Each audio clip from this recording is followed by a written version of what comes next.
Okay, so in the first video we spoke about role reversal as far as what you should do, and we talked about that specific question of asking the person in front of you, what would you do in order to shift the dynamic. In the second video, I gave you examples of possible responses you may come across and how to try and deal with those responses. In this video, I'll try to briefly expose some of the psychological benefits of role reversal. And it goes like this. Persuasion and effective message delivery is always the combination of several variables. Role reversal deals with two out of those variables. One, the impact the message itself has on the person you're communicating with. And two, the impact you have on the person you're communicating with. And when I say you, I mean elements of your identity. You must have come across at least once in your life somebody disregarding something you said because of who you are. They'll say that you're biased or you're Israeli, so of course you say something like that. Or you're just another pro-Israeli Jew.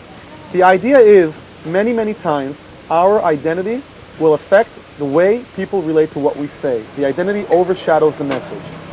What role reversal does is it separates between the identity and the content by getting the person in front of you to be the one providing the content.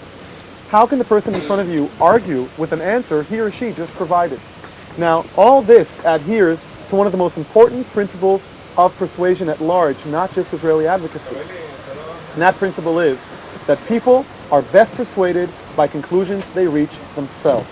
And the best way to get people to reach conclusions by themselves is to ask them questions. Now, if you do a good job and you ask the right questions, there's a very good chance that one of the added benefits of this dynamic will be that as they evaluate and analyze the situation more and more and look beyond the surface of reality, they may actually realize, number one, that the reality is very complicated.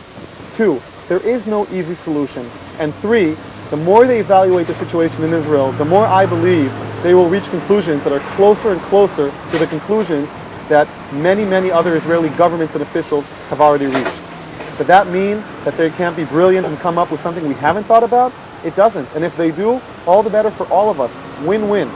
But in most cases, the deeper people look into the issues, the more likely they are to realize that it really is very complicated, and maybe things aren't black and white, and maybe there's room to maneuver within the span of, is this a totally good solution or a totally bad solution? That's the value of role reversal, and that's why I think you should do your best to try to use it. Good luck.